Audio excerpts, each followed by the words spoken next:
whatnot, I do want to introduce somebody else. She was a former colleague of mine in the Progressive Conservative Caucus. Both of us found ourselves on the disagreeable side of Doug Ford. So I really appreciate Belinda Carahalius is out here today with us as well. Belinda is the MPP for Cambridge. And thank you very much, Belinda, for coming out today and joining No More Lockdowns. I just want to say a couple words here about the origins of what happened with me. And I think it's happened with so many people in Ontario. You know, back in March, we heard of all this uncertainty, all this grave danger that was looming in front of us, and misinformation and doubt was put into our psyche. We were just fearful of this unknown apocalypse that may come. But it didn't take too long. It didn't take long at all. You know, I started questioning and started looking at the evidence, because I'd like to think before I act. And I thought through this, and I talked with so many people in my area who thought like I did, that something's not right, something's wrong. The evidence isn't justifying the response by the government. But everyone that I spoke with who had those same concerns as I did, and started to see that this was a dangerous path that we were taking, there was one overarching element in all those discussions: is they were hesitant to speak out. They were reluctant to say anything. They were fearful of the public shaming that was going to happen if they had an opinion. If they, well, you know, this is important for us to understand, because back in April, people wouldn't speak out. Here we are in November, and many times throughout, people are speaking out. Yeah! We're not fearing the public shaming. And every day and every week, more and more people are standing up and expressing their opinions, and they're saying what we're doing is right, what we're doing is fighting injustice, and we're going to continue to do it until we win. I will say this: the laws of our country are created to be a shield for the people of Canada. That's what those laws are made for. What Doug Ford is doing is using the law as a weapon against us.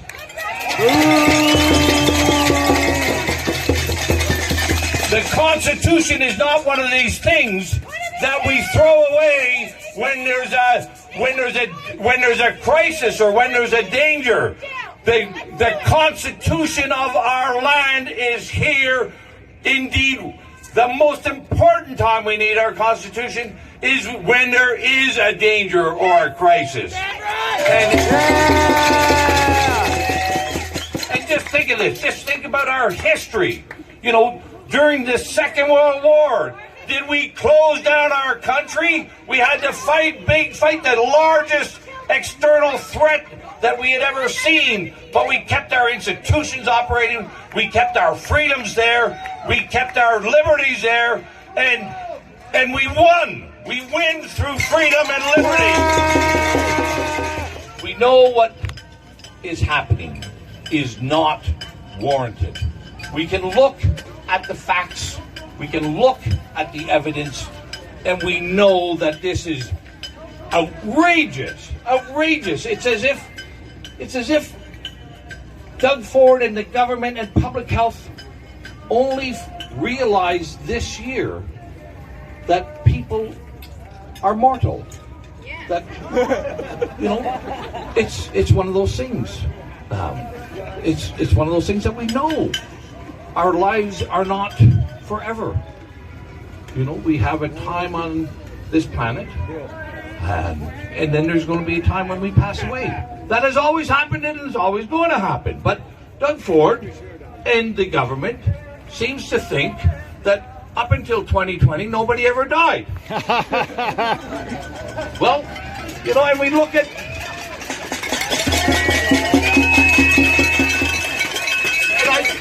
Nobody wants to see a premature death. Nobody, and we understand that death is part of living, and that we need to take that time to recognize what people have done through their lives. No, you can wait, and I'll talk to you when I put the microphone down. Okay? Okay. So, but listen, this is in my area, just to give people a reflection on this. In my area, outside of long-term care, 3 people have passed away this year with COVID, and I emphasize with COVID. And stage cancer. Their average age was 86. Okay? 4 years longer than the average life expectancy. Let them rest in peace. 86 is a good age. I hope I get there, but I'm not certain by any means. But I can tell you this: I would, and they also had significant other illnesses. It's just a fact of life. As we get older, we get more ill, we get more frail. I certainly don't feel as spry today as I did when I was 20. I do things differently today than I was 30. We age. That's fact of life. But somehow we've distorted this, and we're saying to say these things means that I'm not compassionate, that I'm willing to sacrifice people's lives. And that's not true. I think the other big distortion here has happened is these government bureaucrats and Doug Ford and public health are calling us irresponsible for what we're doing. They're saying that we're selfish for what we're doing. But let's look at the facts. The numbers of people who are being denied medical access to medical care right now is not because of us. It is because of them that people are not getting access to medical care. And, you know, there are so many stories that I've heard in stories of despair from people, my constituents phoning me all through this, you know, of not being able to be with their loved ones, being separated from their loved ones when they were in hospital or in long-term care or in retirement homes, and they couldn't be with their loved ones during those final days or through months on end, and the torture and the fear and the loneliness and the confinement, how detrimental it was to so many people. They never treated and they don't talk about that. And then when I talk to these little kids who are going to school, and they're fearful that they may bring home something, that they may bring home sniffles or cough, and they're terrorized, and they're having nightmares about killing their playmates and their family and their father and mother because they may be carrying this fatal disease, and they're having nightmares every night about the danger of being in school. Like this is terrible what we're doing with our children, and we know that, you know, to have a good healthcare system, we need to have a robust economy. We need to be making money. We need to be productive. We can't afford all the standard of living that we have if we're doing nothing, if we're idled, if we're unemployed, if we've bankrupted our businesses. We can't afford to have a marvelous, wonderful, civilized country. It just can't happen. But, you know, and I could go on. The And when the hell did government ever think they have the authority to tell me how many people are going to be in my house?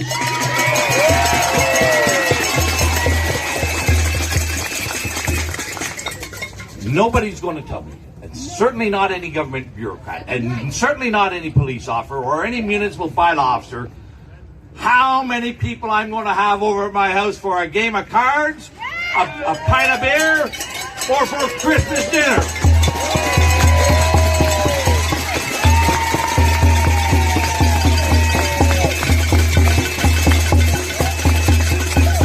We're individuals, we have our own judgment, we can think critically, and we'll make decisions for ourselves, by ourselves, and without them.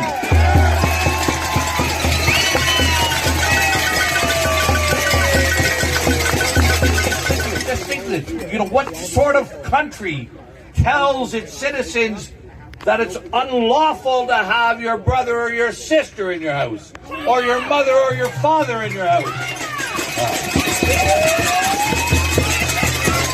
I'll make that decision who comes in my house.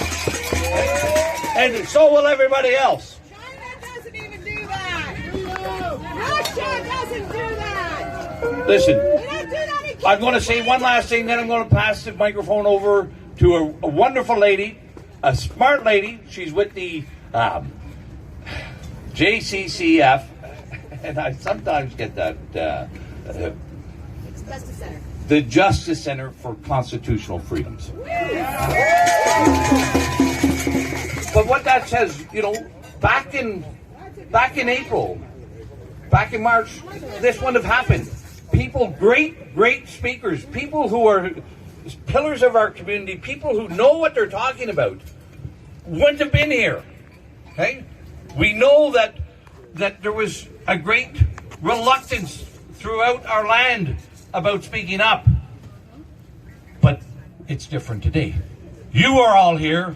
Lisa's here. Pastor Jacob's here. Simone Smith is here. We've got a professor from physiology here. We've got all kinds of people here because they know that the path that we're on is a dangerous path. And I'll say this. We don't realize, a lot of people don't realize just how dangerous this path is. Because none of us, and especially those people in there, they don't know how to get off this path. They don't know how to get off. And I'm going to tell you there's one reason why they don't know how to get off this path is because they've lied to us. And they knew they lied to us back in April. And instead of being truthful, instead of being honest and saying, we made a mistake,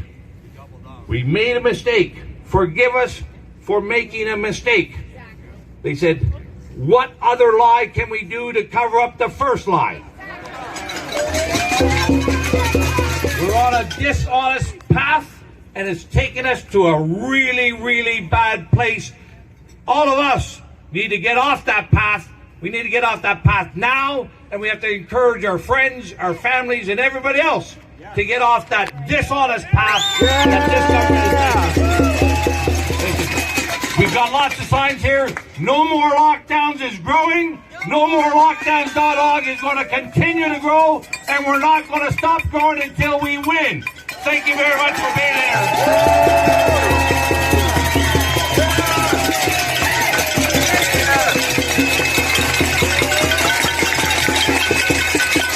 And I'd love to introduce Lisa Billy. Come on up here, Lisa.